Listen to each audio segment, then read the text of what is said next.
Alors, la délibération suivante, donc le débat d'orientation budgétaire préparé. Alors, vous avez reçu le ROB, le rapport d'orientation budgétaire qui a été préparé avec pas mal de détails. Et c'est un travail qui a pas mal occupé Madame Sylvan. Et puis, Audrey nous a préparé un petit diaporama pour faire une synthèse un peu de ce rapport qu'on appelle le débat d'orientation budgétaire et qui peut ensuite nous permettre de débattre, sachant qu'on ne vote pas sur le fond, mais on vote juste sur le fait qu'il y a eu un débat.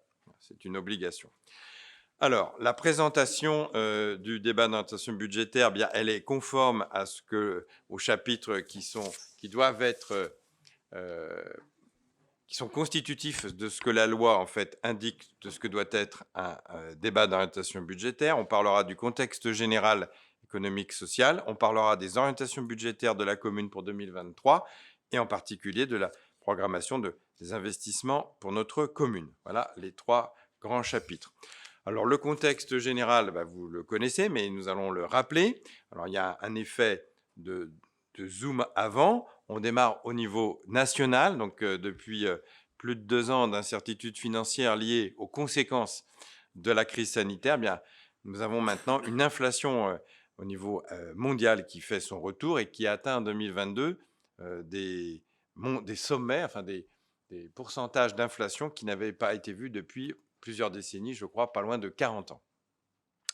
Sur la zone euro, c'est la zone qui est la plus exposée aux répercussions économiques du conflit en Ukraine au niveau mondial. Et en Europe, sur la zone euro, l'inflation a atteint 10,7, un chiffre d'octobre 2022, ce qui entraîne forcément un ralentissement de la consommation des ménages avec des hausses des coûts énergétiques. Là, ça y est, on y est, on est le 2 février. Donc, pour les ménages, c'est plus 15%, mais on a vu que pour des professionnels, comme pour les collectivités, on était des fois dans des 300, 400 et pire d'augmentation, qui deviennent effectivement insupportables pour certaines entreprises.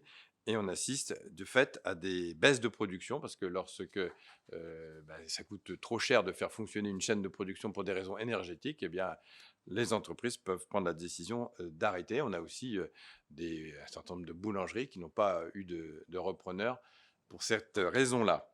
La Banque centrale européenne a remonté ses taux directeurs, et ce qui est toujours au détriment de l'activité économique parce que ça rend les emprunts plus difficiles. En France, nous n'avons pas une inflation aussi forte que dans la zone euro, mais quand même. Donc là, on indiquait qu'elle avait ralenti en août et en septembre, mais qu'elle était repartie à la hausse en octobre à 6,2. Là, j'ai entendu le chiffre hier. Nous étions à 6 en janvier, sur une année glissante. Nous étions à 6% d'inflation pour la France, ce qui est moindre qu'en zone euro, mais enfin, c'est quand même, on n'avait pas vu, je pense, un tel niveau d'inflation depuis de très nombreuses années. Il faut revenir vraiment presque à l'adolescence pour retrouver ça.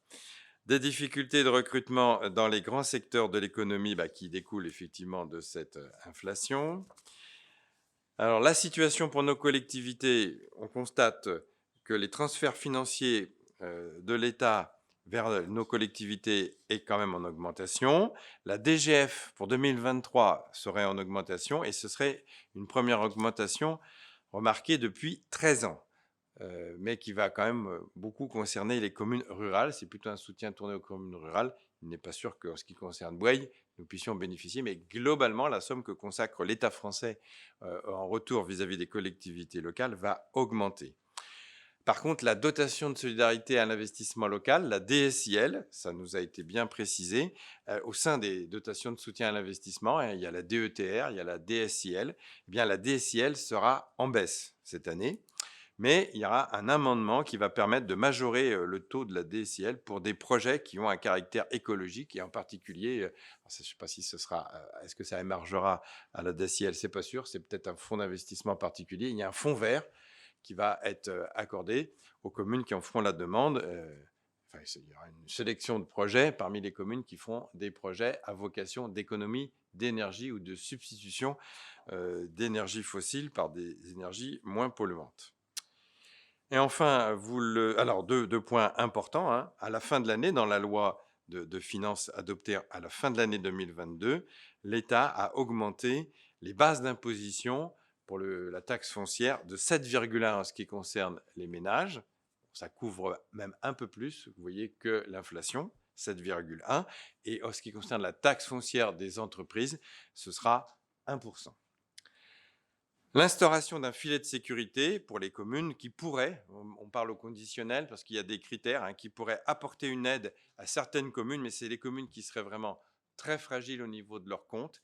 Donc il y a des critères que nous ne pourrons appliquer qu'à la fin de l'année, une fois que tout l'exercice 2023 sera réalisé. Si nous sommes en grande difficulté, ou les communes qui seront en grande difficulté pourraient avoir un peu une aide, notamment pour la question de l'énergie. Pour l'instant, nous ne savons pas et on peut que souhaiter que nous n'en ayons pas besoin parce que ce serait signe que nous serions en grande difficulté. En ce qui concerne, on va après voilà, le tableau un peu voilà, généraliste du contexte, nos orientations budgétaires pour notre commune de Bouaye en 2023. Donc, on le dit, depuis 40 ans, les communes et donc la ville de Bouaye n'avaient pas fait face à un phénomène inflationniste aussi important. Si on regarde le budget 2022, bien on s'aperçoit que finalement, et nous préparons le budget 2023 dans ce sens, que la hausse des recettes de fonctionnement issues de nos services, principalement les services enfance, on est revenu au niveau qui était celui du pré-Covid, c'est-à-dire de 2019. Donc on est quasiment revenu. Donc c'est plutôt une bonne nouvelle, mais on voit qu'avec une crise aussi forte que celle du Covid, il a fallu quand même pratiquement 2 ans et demi pour remonter la situation. Nous avons décidé au mois de décembre de n'augmenter pour l'instant nos tarifs, précisément, qui font nos recettes de fonctionnement, que de 3%.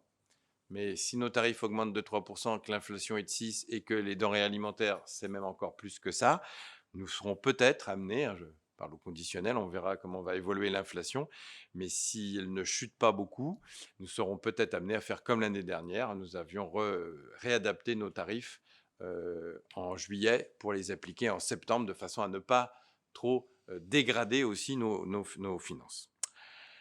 Nous constatons donc en ce qui nous concerne une stabilité de la DGF, comme je disais, l'augmentation concernera plutôt les communes rurales. Une recette supplémentaire à partir de cette année. Nous avions adopté il y a plusieurs mois la mise en place de la taxe locale sur la publicité extérieure. C'est une recette nouvelle qui taxe les panneaux et les enseignes publicitaires au-delà de 7 mètres carrés. Donc ça, c'est un point qui va abonder notre budget. Un autre point, alors il est historique celui-là, vraiment, je crois que le terme est vraiment, pour moi, c'est le terme que je choisirais. C'est un fait historique dans nos recettes. L'attribution de compensation qui est issue en fait du transfert des compétences des communes à la métropole au moment de la création, ça s'appelait la communauté urbaine à ce moment-là, donc on remonte en 2000, il était négatif. Cette attribution de compensation était négative pour nous. Nous avions transféré plus de choses que ce que la métropole nous a apporté. Donc nous avions tous les ans, et c'était à vie, 70 000 euros, enfin c'était 69 000 euros et des broutilles, pratiquement 70 000 euros qui nous étaient ponctionnés tous les ans depuis donc 22 ans.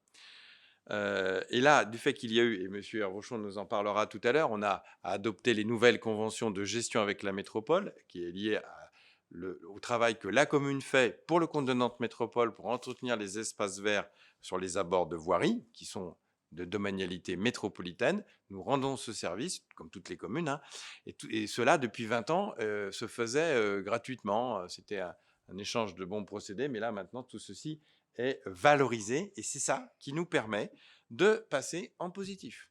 Donc là, c'est exceptionnel. Nous allons, cette année, c'est historique, mais ça ne sera pas exceptionnel. Ce sera désormais tous les ans. Nous aurons une attribution de compensation positive de 8 302 euros. Donc, ça, je le souligne parce que ce fait historique, il se produira que cette année. Et puis pour 2023, on souhaite quand même, on est forcément en train de bâtir un budget qui doit rester très prudent avec l'inflation et même au niveau de nos recettes, puisque l'inflation et les charges des familles étant élevées, le pouvoir d'achat diminuant, peut-être certaines familles font des choix de ne pas utiliser tel ou tel service. On peut passer au moment des vacances, le mercredi, ou même des fois peut-être la restauration. Donc, on, voilà, on peut avoir des déconvenues en ce qui concerne les recettes de nos services jeunesse. Donc, on va le monter ce budget de façon très prudentielle. Pour la fiscalité, eh bien, malgré que nous ayons eu ces dernières années 2 hausses successives du taux de la taxe foncière, le produit de cette taxe foncière euh, par les ménages, elle ne représente aujourd'hui que 32%, un tiers des recettes de fonctionnement de la commune. Et c'est la seule marge de manœuvre que les communes, vous le savez, ont aujourd'hui. Et ça ne représente qu'un tiers. Donc, quand on décide d'augmenter, de toute façon, ça ne joue que sur le tiers de nos recettes. Le gouvernement, on l'a dit, a modifié par la loi de finances les bases d'imposition. Alors là aussi, c'est, je pense, assez historique parce que pendant très longtemps, ça a été 1%, l'année dernière un peu plus. Là, on est au-delà de l'inflation, 7,1, ce qui va représenter pas loin de 3 millions d'euros de recettes pour la taxe foncière pour notre commune. Et il est noté aussi que la compensation de la taxe d'habitation, qui elle a disparu, mais qui est toujours compensée, devrait connaître également une légère augmentation, puisque elle tient compte de l'évolution positive des bases dues à l'inflation. Donc cette compensation va elle aussi un peu augmenter. Les orientations budgétaires de la commune pour 2023, pour les dépenses de fonctionnement, là vous avez quelques courbes qui sont projetées. Donc sur votre gauche, l'évolution des charges de fonctionnement. Le petit trait bleu, c'est le réalisé, et celui qui est en vert au-dessus, c'était le prévisionnel. Donc heureusement, on se situe en dessous des prévisions.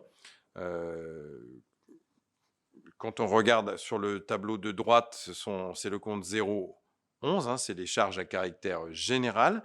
C'est plus hiératique, comme on dit. On voit qu'en 2020, nous avions pratiquement réalisé ce qui était budgété. C'était l'année du Covid et ça a été très difficile. L'année dernière, c'est bien, nous avons beaucoup moins réalisé que ce qui avait été voté. Et cette année, nous remontons. Essentiellement, la remontée dans les charges à caractère général, c'est pour beaucoup l'alimentation. On met dans le commentaire le gaz, mais en 2022, le gaz, il a augmenté pour nous qu'à partir de novembre. Donc l'impact, il va surtout être sur 2023. Il a été faible en 2022. Par contre, l'alimentation, ça a été toute l'année.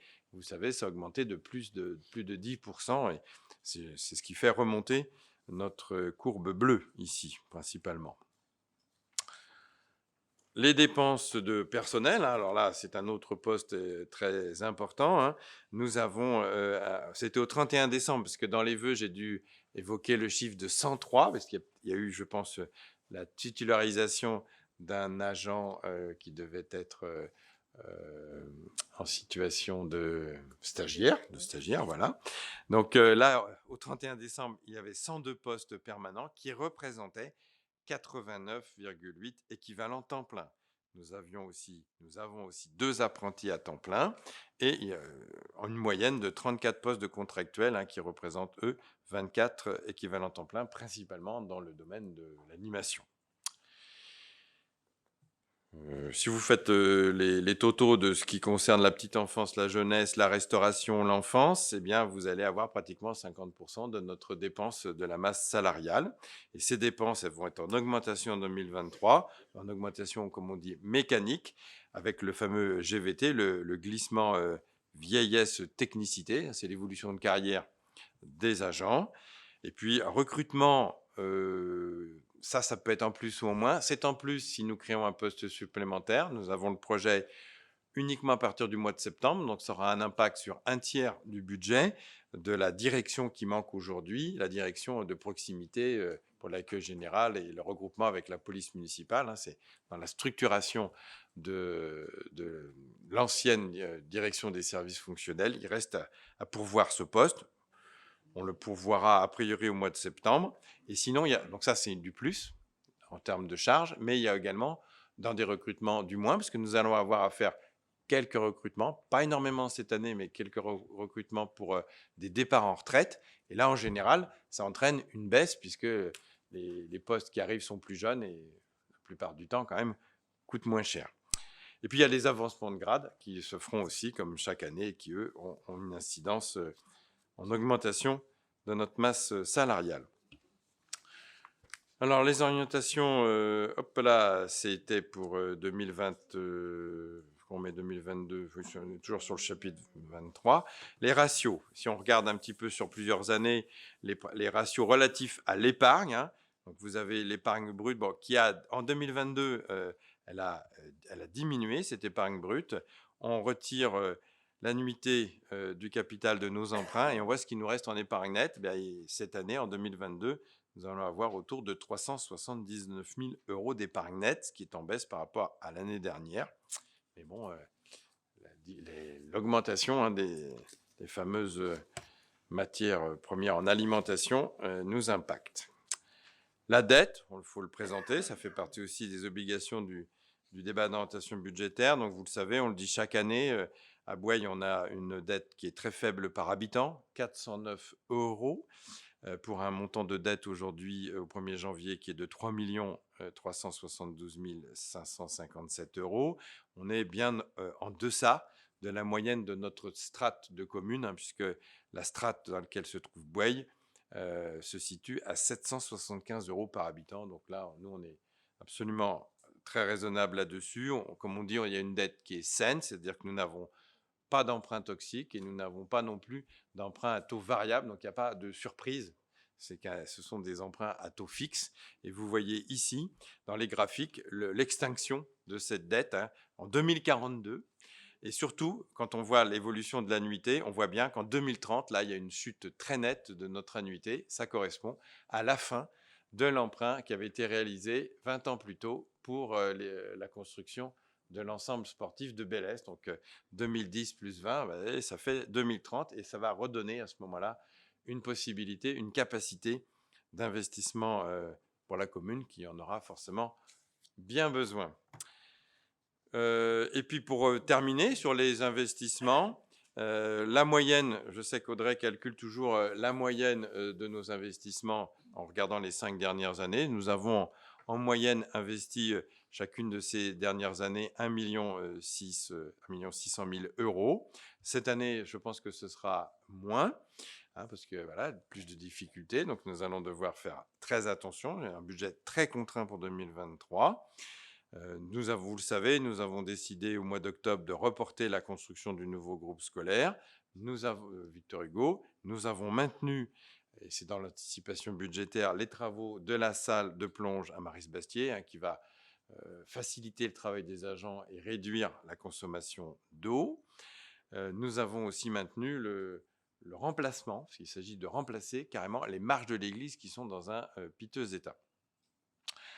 Et puis 2023, nous avons réorienté nos investissements. Ils sont réorientés en fait en 2023 pour contrer du mieux que nous pourrons les hausses d'énergie. Donc vous le savez, nous avons lancé une étude qui va nous être restituée très prochainement. Donc ce sera un budget d'investissement essentiellement tourné vers des investissements pour faire des économies d'énergie et voir si on peut faire même de l'implantation de production d'énergie photovoltaïque, mais ça sera sur les économies, c'est sur nos principaux bâtiments, les écoles, les ensembles sportifs, et nous allons aussi traiter, la mairie loue aujourd'hui 4 logements. Sur ces 4, il y en a un qui est correct en termes d'énergie, et sur les 3 autres, nous pouvons faire évoluer l'énergie. Dans un cas, il y a du fuel, dans le logement qui est à côté de la Mévelière. Dans un autre cas, au-dessus de la Poste, c'est du gaz, donc très cher pour notre locataires. Et puis également, nous avons à côté de Super U au pavillon un logement qui est chauffé à électricité, mais avec de très vieux radiateurs hein, qu'on appelle les grille-pains là. Donc il est important de pouvoir investir et ce type d'investissement peut être soutenu par le fonds vert de l'État. Donc voilà les priorités d'investissement. Ce sera vraiment. Enfin moi, s'il y a 2 choses en fait un peu exceptionnel dans ce budget qui se prépare pour le mois de mars, c'est qu'en fonctionnement, pour la première fois, on passe avec une attribution de compensation positive et en investissement, on réoriente nos investissements vers les économies d'énergie, bon, ce qui n'était pas forcément initialement dans notre planification des investissements un fait marquant, mais c'est aussi très positif finalement de faire ce choix. On le fait un peu contraint et on espère que ces investissements permettront de baisser notre charge, notamment de gaz, hein. Voilà ce que je peux vous dire de ce rapport qui avait été fait bien sûr en commission, alors peut-être avec encore plus de talent par Audrey. Y a-t-il des débats? Souhaitez-vous des explications, des commentaires, Pas de débat particulièrement? D'accord, très bien. Donc, bien, je vais vous demander simplement de voter sur le fait qu'il y a eu cette présentation et donc la possibilité de débattre s'il y avait le souhait. Donc, je mets aux voix qui s'abstient, qui vote contre. Et donc, à l'unanimité, nous actons qu'il y a bien eu la présentation du rapport d'orientation budgétaire.